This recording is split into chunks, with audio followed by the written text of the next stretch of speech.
Memasuki abad ke-9, daratan Eropa menyaksikan bangkitnya sebuah kekuatan yang menyandang nama sebuah peradaban yang dikenal luas di dunia.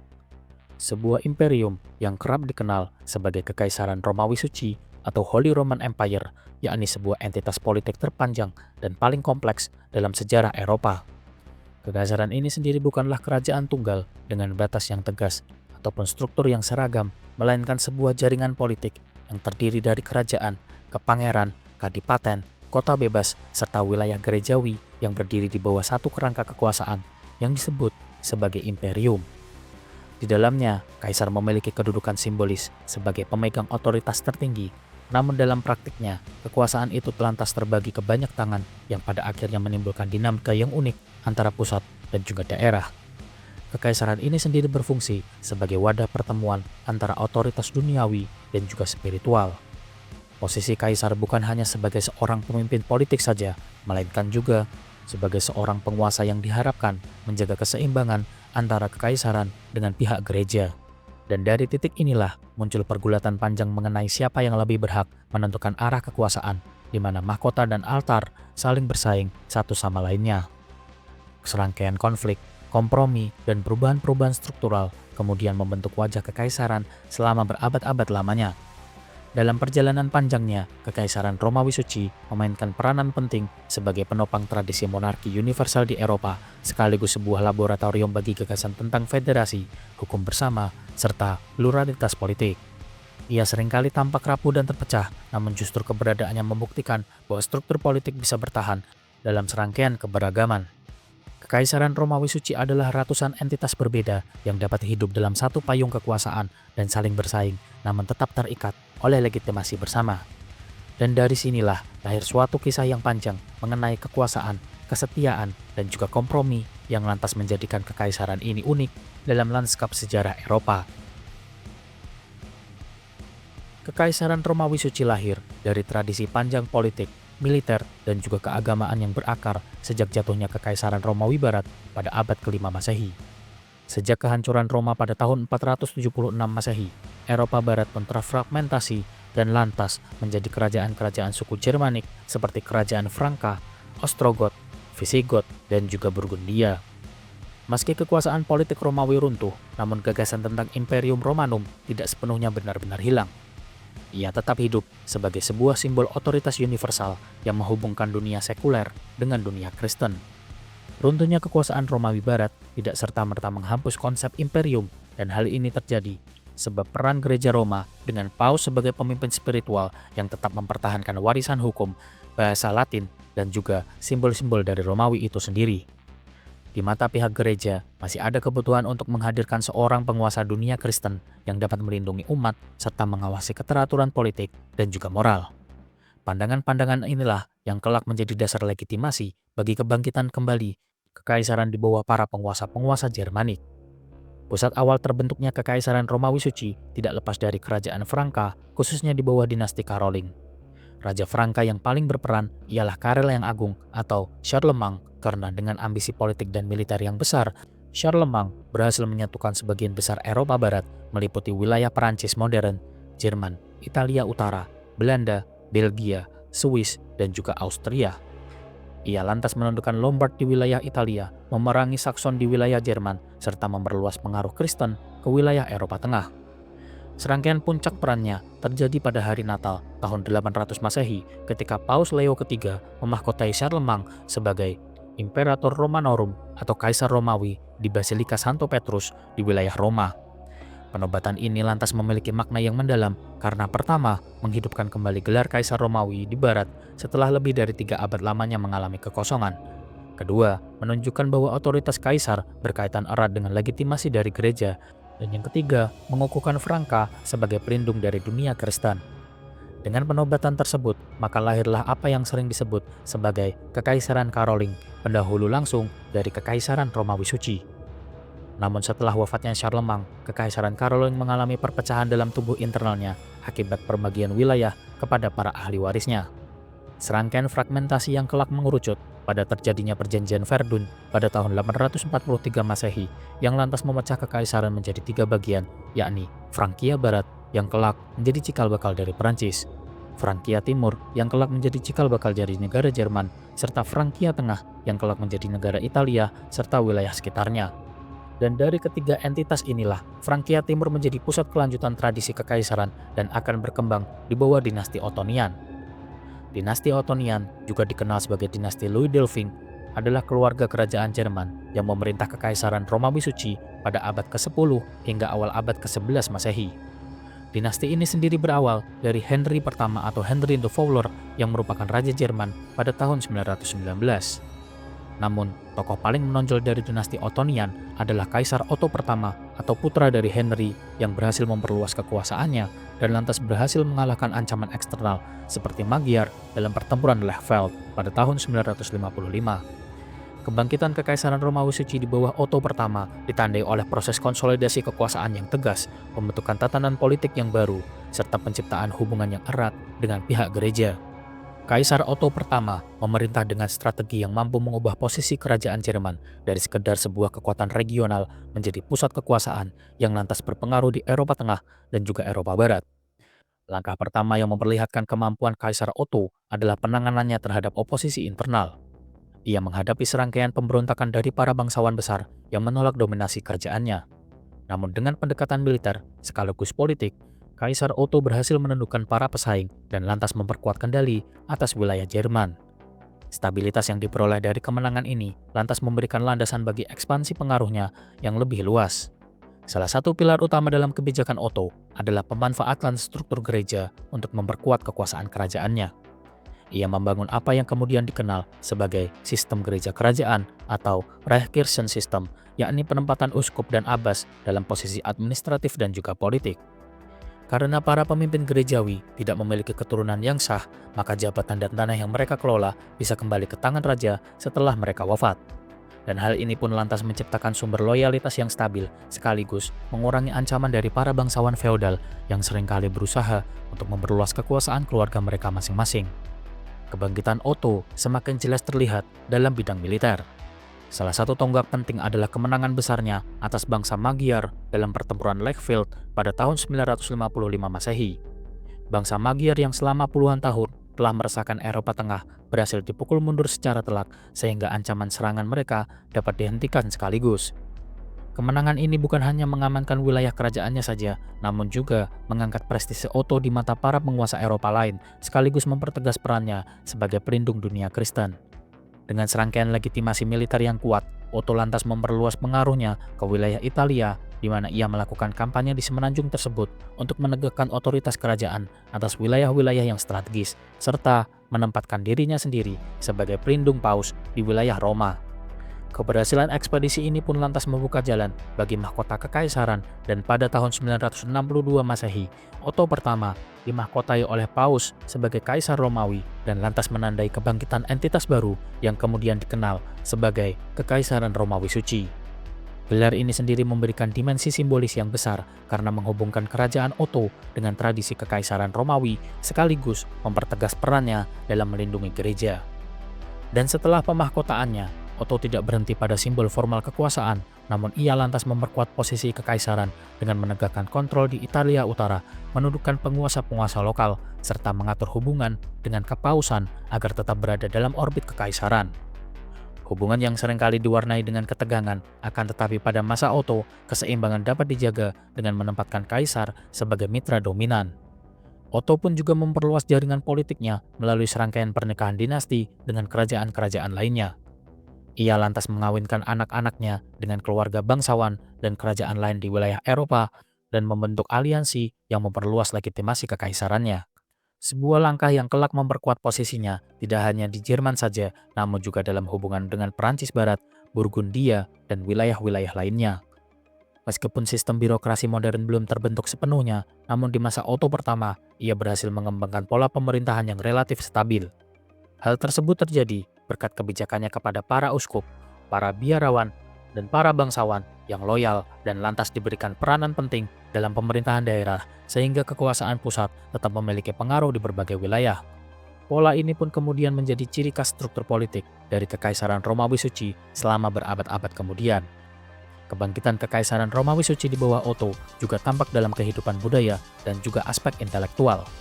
Hubungannya yang erat dengan gereja lantas memicu berkembangnya seni dan arsitektur dengan kaya khas Ottonian yang menjadi cikal bakal tradisi budaya Jerman pada abad pertengahan.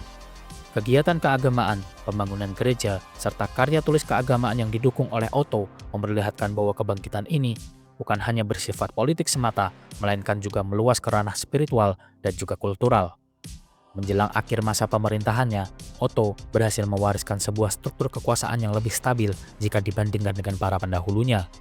Ia menempatkan kekaisaran sebagai kekuatan dominan di wilayah Eropa Tengah, sekaligus membangun tradisi yang akan diteruskan oleh para penerusnya, yaitu menjadikan kaisar sebagai pemimpin yang memiliki legitimasi religius dan juga politik. Sepeninggal Otto pertama, otoritasnya lantas digantikan oleh Otto kedua. Masa kekuasaan Otto kedua berjalan dari tahun 973 hingga tahun 983 dan ditandai dengan upayanya dalam mempertahankan dan memperluas warisan kekaisaran Romawi Suci yang telah dibangun oleh ayahnya, yakni Kaisar Otto pertama. Masa pemerintahan Kaisar Otto kedua menghadapi serangkaian tantangan besar, baik dalam tubuh internalnya sendiri maupun dari pihak eksternal. Di Italia, ia berusaha untuk meneguhkan pengaruh kekaisaran, namun mengalami perlawanan keras dari bangsawan lokal dan ancaman dari Bizantium. Dan puncaknya adalah ekspedisi militer ke wilayah Italia Selatan yang akhirnya berakhir dengan kekalahan telak melawan aliansi Bizantium dan juga Muslim pada pertempuran Stilo yang terjadi tahun 982 yang lantas melemahkan posisi politiknya. Di wilayah Jerman sendiri, Kaisar Otto II menghadapi pemberontakan bangsawan serta ancaman dari bangsa Slavia di timur. Kekalahannya di Italia lantas memberikan dampak yang sangat besar dan lantas mendorong pemberontakan Slavia yang menghancurkan dominasi kekaisaran di wilayah perbatasan timur. Meski demikian, Kaisar Otto II berupaya untuk tetap menjaga stabilitas internal melalui dukungan gereja dan jaringan kekuasaan aristokrasi Jerman.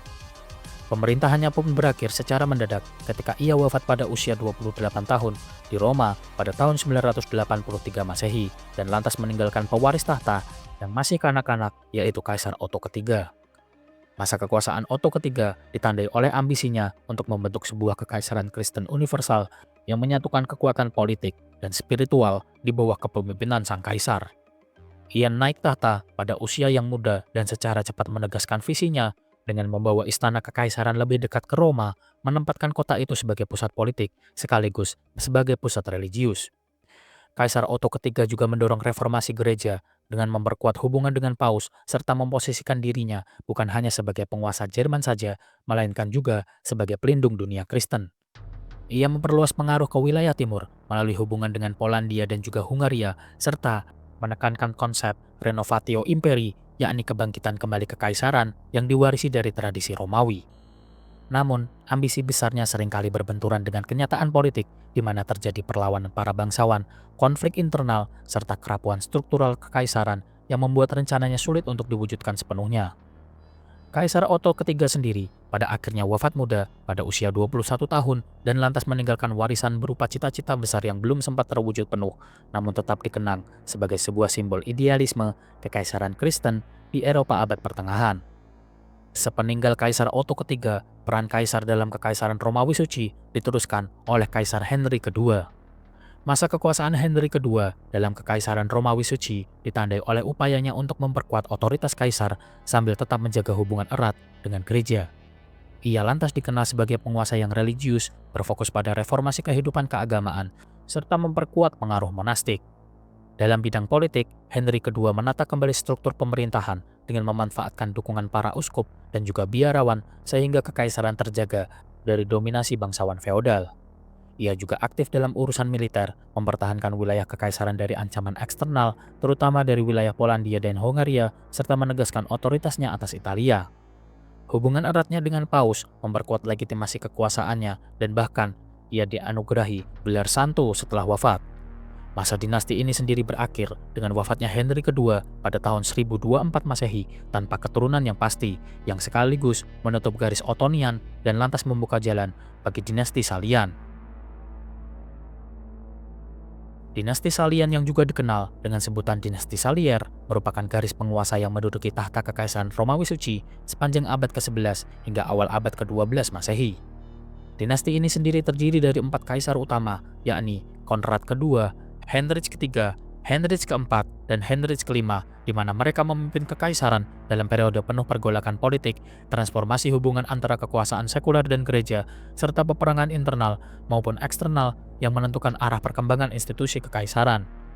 Perjalanan mereka memperlihatkan bagaimana otoritas kaisar diuji, dipertahankan, dan pada akhirnya ditantang hingga mencapai batas titik transisi. Konrad kedua adalah kaisar pertama dari dinasti Salian yang terpilih setelah wafatnya Heinrich kedua dari dinasti Ottonian, di mana ia memperkuat legitimasi dengan pengakuan dari para adipati Jerman. Konrad memusatkan kebijakan pada konsolidasi kekuasaan monarki dan lantas mempertegas otoritas kaisar atas para bangsawan. Salah satu peristiwa penting ialah penobatannya sebagai Raja Italia pada tahun 1026 dan kemudian Kaisar Romawi Suci pada tahun 1027 oleh Paus Yohanes ke-19. Konrad sendiri lantas memperkuat kontrol atas wilayah Italia Utara, terutama Lombardia yang kala itu syarat dengan persaingan kota-kota. Pada tahun 1032, ia menegaskan klaim atas kerajaan Burgundia setelah wafatnya Rudolf III dan menjadikannya bagian dari kekaisarannya. Kebijakan dalam negeri Konrad menekankan aliansi dengan gereja. Ia mendistribusikan tanah dan jabatan gerejawi kepada para pendukungnya. Walaupun begitu, ia berusaha untuk menjaga independensi relatif dari intervensi Paus, dan di bawah Konrad, kekaisaran mengalami fase stabilitas dan menjadikannya sebagai pondasi bagi generasi berikutnya. Kaisar Heinrich ketiga, putra dari Konrad kedua, melanjutkan penguatan kekaisaran dengan gaya kepemimpinan yang lebih otoritatif. Penobatannya sebagai kaisar pada tahun 1046 menandai masa di mana otoritas kekaisaran mencapai puncaknya dalam hubungan dengan gereja. Heinrich memainkan peranan sentral dalam mengakhiri skandal kepausan di wilayah Roma yang kala itu dikuasai oleh faksi keluarga bangsawan. Dalam konsili Sutri pada tahun 1046, ia mencopot 3 paus yang saling bersaing dan mengangkat Clemens kedua sebagai paus yang baru. Tindakan ini lantas memperlihatkan dominasi kaisar atas tahta Santo Petrus. Heinrich memperkuat kendali atas Hungaria dan juga Bohemia dan lantas memaksa penguasa lokal untuk tunduk dalam kerangka kekaisaran. Ia juga melakukan ekspedisi ke wilayah Italia, mengokohkan pengaruhnya di wilayah-wilayah yang penting. Namun ia tidak hanya bergantung pada kekuatan militer saja, melainkan juga memanfaatkan hukum dan struktur administratif untuk memperluas otoritasnya. Pemerintahan Heinrich ketiga seringkali dianggap sebagai masa keemasan dinasti Salian, di mana ia mampu mengendalikan bangsawan Jerman, memperkuat loyalitas melalui jabatan gerejawi, serta menjaga hubungan baik dengan sebagian besar adipati. Namun kematiannya pada tahun 1056 meninggalkan kekaisaran dalam posisi yang sulit karena penerusnya masihlah sangat muda.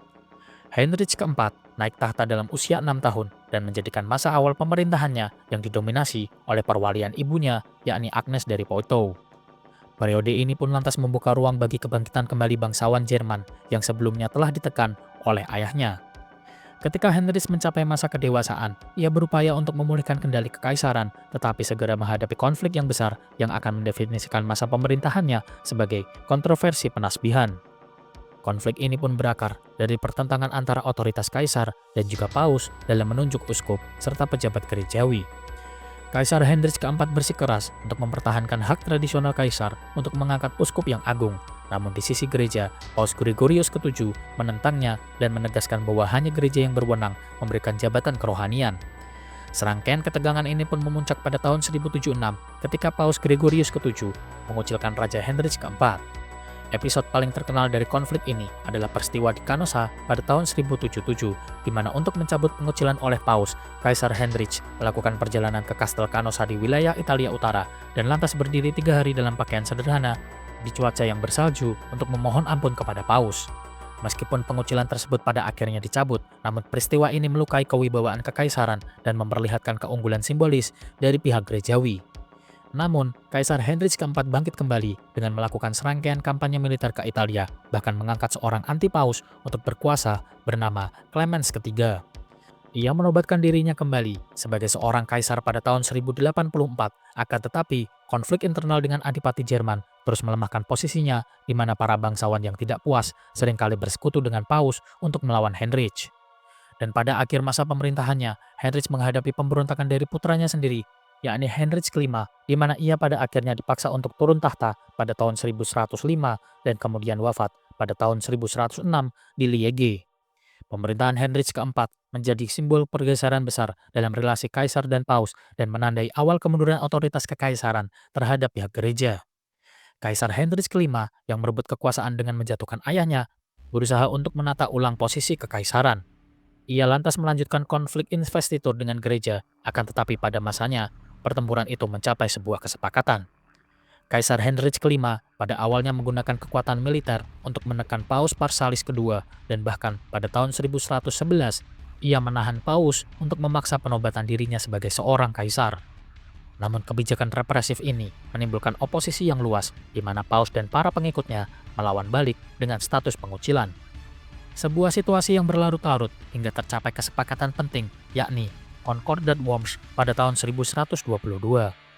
Dalam perjanjian ini, Kaisar mengakui hak Paus dalam penunjukan jabatan gerejawi rohani, sementara Kaisar tetap mempertahankan peran dalam memberikan simbol kekuasaan sekuler.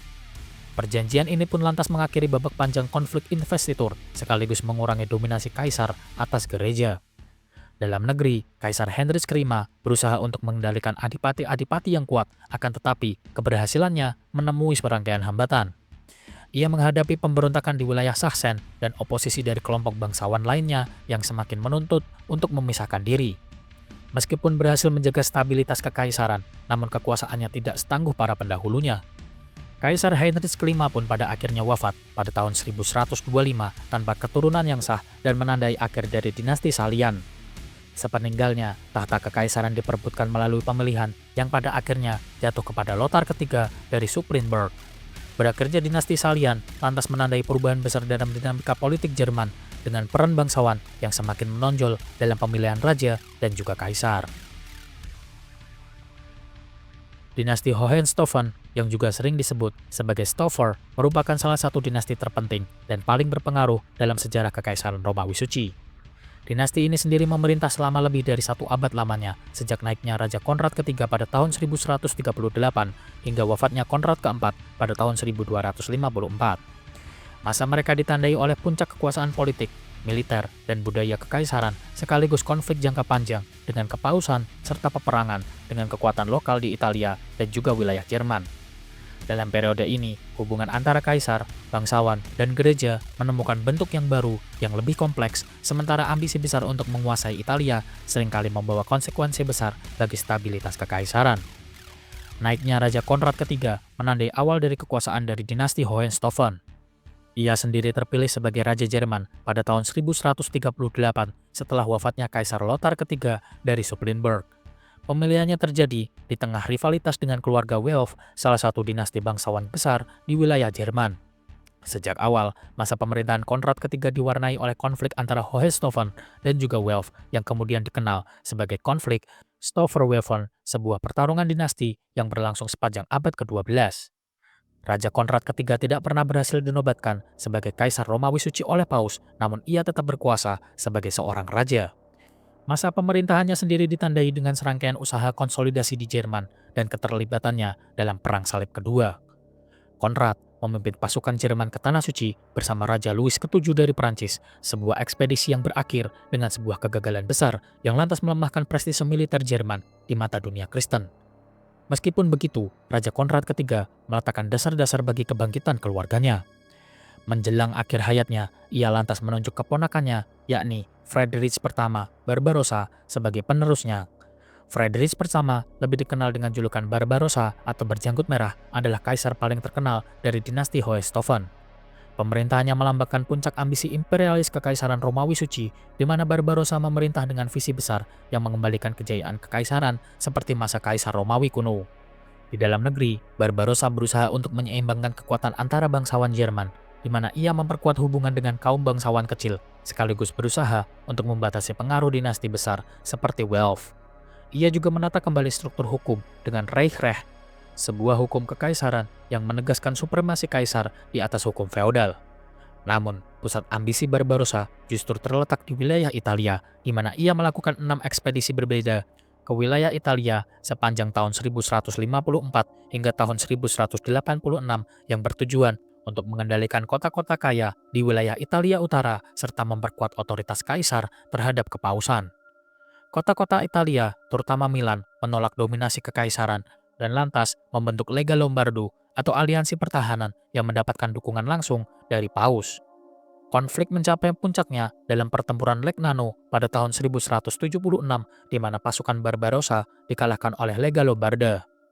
Kekalahan ini pun mengguncang wibawa kaisar dan memaksanya untuk menandatangani perdamaian Konstan pada tahun 1183 yang memberikan otonomi luas bagi kota-kota Italia. Meskipun demikian, Barbarossa tetap mempertahankan legitimasi imperialisnya melalui gelar dan juga pengakuan secara simbolis. Barbarossa juga berseteru panjang dengan Paus mengenai supremasi kekuasaan. Paus Alexander III menjadi lawan utamanya dan perseteruan ini pun berlangsung selama beberapa dekade meskipun pada akhirnya tercapai rekonsiliasi meskipun hubungan kekaisaran dan kepausan tetaplah rapuh. Pada akhir masa pemerintahannya, Barbarossa memimpin Perang Salib Ketiga bersama Raja Richard pertama dari Inggris dan Raja Filipe II dari Perancis. Namun ekspedisi itu sendiri berakhir tragis bagi Barbarossa di mana ia wafat pada tahun 1190 akibat tenggelam di Sungai Salep di wilayah Asia Kecil. Wafatnya Barbarossa menimbulkan guncangan besar karena ia dianggap sebagai simbol keagungan dari Kekaisaran Romawi Suci.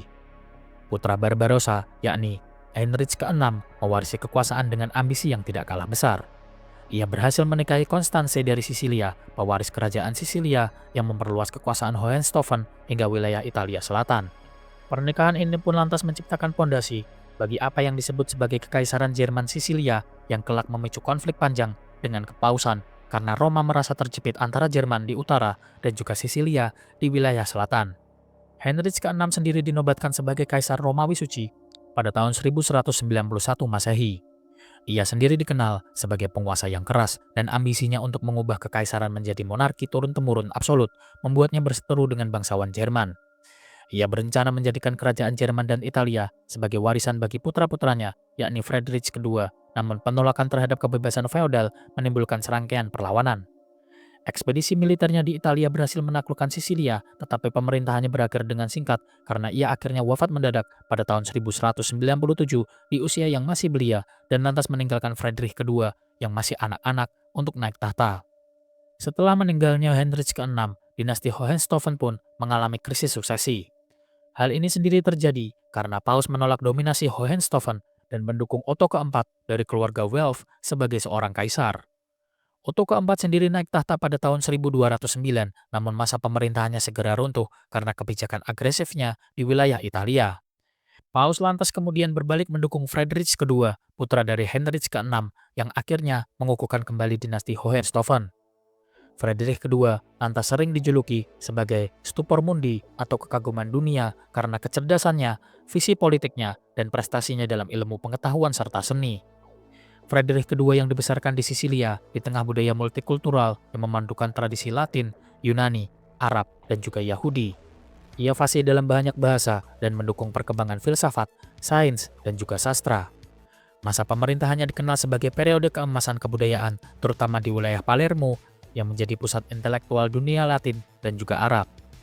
Sebagai Kaisar Romawi Suci dan Raja Sisilia, Friedrich II berusaha untuk mengintegrasikan kedua wilayah tersebut.